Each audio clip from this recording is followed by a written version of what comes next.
Drugs आरो फेग्रा मुवानि सायाव पुलिसनि संदाननाया सोलिगासिनो।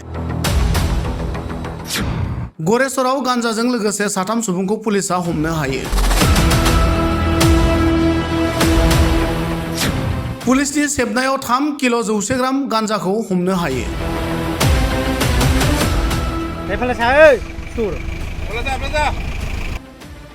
बाक्सा जिल्लानि सुक्लाय सेरफां ओनसोलाव गरेस्वर थाना आरो सुवागपुर आउटपस्टनि पुलिसनि मोनसे हानजाया जथायै सेबनानै गान्जाजों लोगोसे 3 सुबुंखौ औवाबारि गामिनिफ्राय हमनो हायो।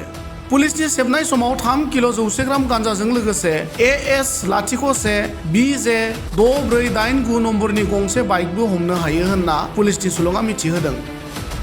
गान्जाजों लोगोसे हमनो मोननाय 3 सुबुंखौ महरीपारा ओनसोलनि रामचाचार गामिनि होनना पुलिसनि सुलुङा मिथिहोयो। Hey,